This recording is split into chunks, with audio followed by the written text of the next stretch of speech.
les sortir des réclamations sataniques.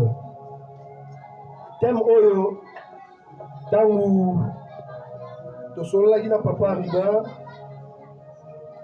na tali thème kitoko boye na bonde na lobinza de pambola source d'inspiration oyo parce que mikolo otozali Satana azali ko réclamer par ensemble epelé mais esengeli mwana nzambe azala averti esengeli mwana nzambe ateyama pour être à comprendre nini o ezali réclamation satanique et soki ayebi yango nde ko permettre ye même na liboneli na ye ayeba kokima mabe ayeba kosala oyo eza volonté ya nzambe amen. Par rapport à ba explication tokoki kopesa na thème oyo tozali nango sortir des réclamations sataniques toujours sortir oyo toyebi malamu na lingala tokoloba kobima mais tana lobi sikoyo sortir de kobima kati elingi oloba nini? C'est le fait de quitter un lieu envers un autre. Donc, eza lolenge ya kolongwa bisika songolo onga nazali pona kende bipai mususu. Amen. Mais yango eza tina koyeba na poko lelo. Bisika ngo esengeli ngala longwa pona kende bipai mususu eza esika nini? Ya mibale oyo tokoki ko expliquer na poko lelo ezali réclamation. Réclamation est outil le verbe réclamer. Réclamation est action de s'adresser à l'autorité pour se plaindre de quelque chose. Le lenge moto akoki ko kende ko se plaindre asenga oyo ya ye asenga ba droit na ye et pas ya moto azana autorité azana autorité likolo na ye. Satanique, c'est un nom que je n'aime même pas. Amen. C'est la commune l'ingrate za komo. Satanique. Satanique, c'est tout ce qui a trait au diable, tout ce qui a trait à Satan. Nyoso oeza na habité très dans l'ingala sur le bani. L'ingala de sa passe. Je pense que tu dois comprendre, non? Voilà. Donc tout ce qui a trait à Satan, tout ce qui a trait au diable, yangone to bengi satanique. Et quand tu as Satan, est-ce que l'homme malade bimara? Voilà. Le rôle à quand il y a Satan et l'homme malade bimara, c'est que tu es obligé, il y a un salanini, il y a kolongwa, il y a quitter bipai wana tozali. Poto kene bipai oyo ya kimia bipai oyo ya malamu bipai oyo ya esengo nde nango yango na poko alelo to ekotalisa oyo nzambe alingi pona bana na ye. Amen. Voilà. Alors tozala mwa mituna oyo tokoki ko mituna na nzela etiam oyo motuna na biso ya liboso ezali qu'est-ce c'est qu'une réclamation satanique? Réclamation satanique en mot eza nini? Je sais que le nôtre au 16e jour, depuis le premier jour, oyo, tobana qui t'aime oyo, si tu comme lelo, par la grâce de Dieu, ba sali nzambe ebele, ba le kaki ka sika oyo. Ba pambola ki biso. To comprena ki pe. Mais le lot du sous la poka le lot, Zambe azo me m'a sur la dimension mususu. Pour te comprendre les sous oyo peut-être te comprenez qui bien te la passage. Ya ba sala Zambe belé oyo, ba te koleka 4 sika oyo. Balobi réclamation satanique. Eza nini? Bien aimé dans le Seigneur. Si quand on a émission le bomoko. Selon la ni définition de la réclamation. Balobi eza action o moto azokele ko se plaindre asenga ba droit na ye. Je fais comprendre. Amen. N'avons un exemple moins simple.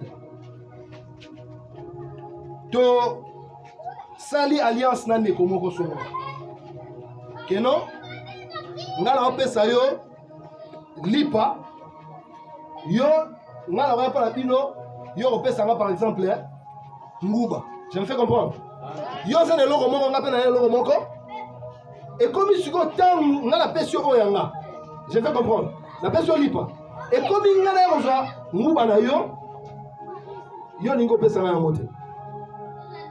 Est-ce que vous êtes sûr que mutu wana revend la kimia sans pourtant le beloko? Encore le beloko pourquoi? Parce que ils ont droit na ye. Je peux comprendre. Et aux années loko oyo ya ye. Obo signe qui par alliance. C'est aussi de cette manière-là que Satan a réclamaka biso.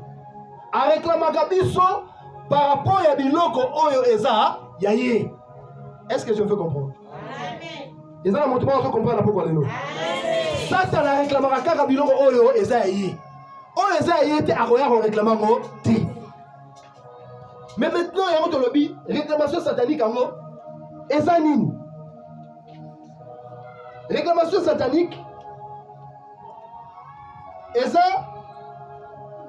appelle à une caractéristique du diable à être accusateur. C'est-à-dire, Satana, tangu naoloba bien que azo réclamé eloko oyo eza ye, ye azo comme accusateur liboso ya Nzambe. Parce que balobi akokende ko se plaindre pas à autorité. Autorité liboso ya Satana eza Nzambe. Amen. Amen. C'est pourquoi j'aime bien ce Dieu. Je l'appelle un Dieu omnipotent. Omnipotent pourquoi? Parce que aza la puissance, aza la pouvoir likolo ya eloko nyonso. Aza Nzambe oyo ata situation eza compliquée. Ata bisinga na Satan azali na puissance na ye. À cause ya omnipotence na ye, aza capable ya kobimisa moto na kati ya libulu o Satan akoti ye pe apesa kimia. Amen. Amen.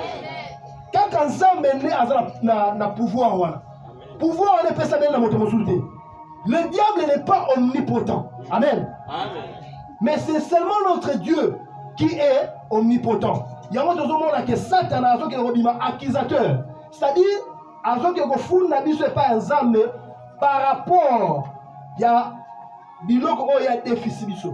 Par rapport ya biloko o ya apesi biso. Abimi accusateur. Ake ko funda liboso ya Nzambe. Mais nous devons savoir une chose. Satan, tant qu'il a reçu la réclamation, et pas ensemble.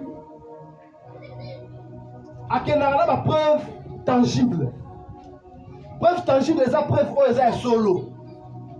Les preuves, ils sont atteints le côté moukété. Je veux comprendre. Hein? Donc, tant que le bique, la monnaie qui est en salle et kobo, c'est qu'on s'en a dit pensa et kobo. Amen. La monnaie qui est en yiba, c'est que vraiment solo au yibati. À ce qu'il y a la preuve tangible. C'est alors que, par rapport à la preuve, voilà, on y a qui a ébiqué le kuta, kimuibi, et kobo, nous sommes déjà œuvre nanga. Je vais comprendre. Et c'est ça, métier. Quand ça a monté le kuta, quand ça a moyibi, et ça ensemble été. Dieu ne participe pas dans le péché. Dieu ne trouve pas gloire dans le péché. C'est pourquoi la Bible déclare que tous ont péché, sont privés de la gloire de Dieu. Parce que Nzambe a le kumu na bisika oyo lisumu zaki. Donc nyonso oyo ezosala traîne na lisumu eza ya Satan. Et Satan le rôle yo on utilise qui ba arme na ye pour gagner le roman sur molo. Il va commencer à te réclamer.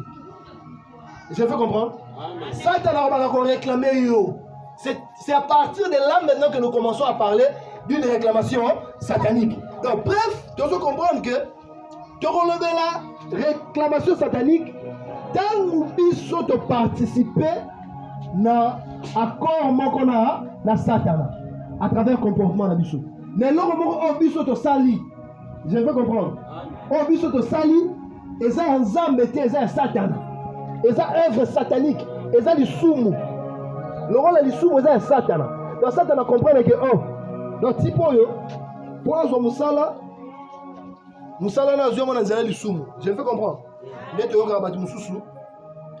Azala besoin azo succès ake wapi na banganga.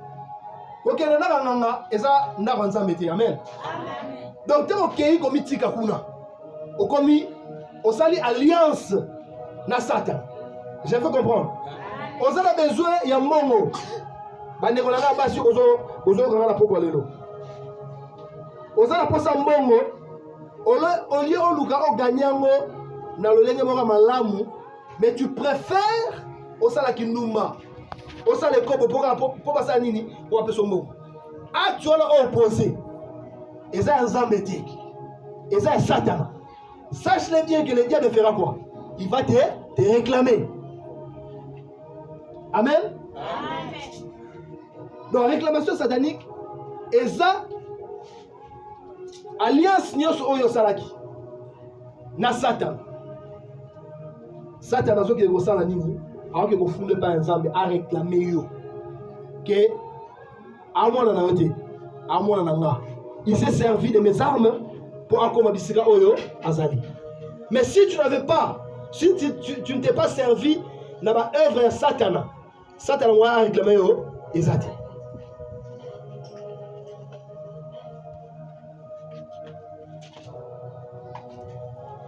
Notez bien, les réclamations sataniques ne sont pas des demandes infondées. Satan n'est pas un zame confunda biso, azoke n'a pas preuve tangible, pas preuve ya solo. Donc à fonder moté.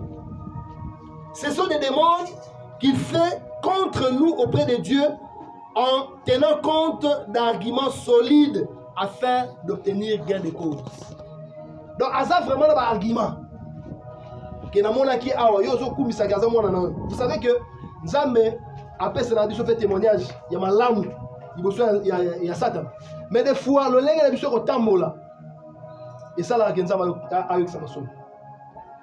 Tala Job, chapitre 1er, le verset 8. Au moment où Bisika Oyo, Nzambe a fait sa témoignage. Il y a Job. A considéré Job comme un serviteur intègre.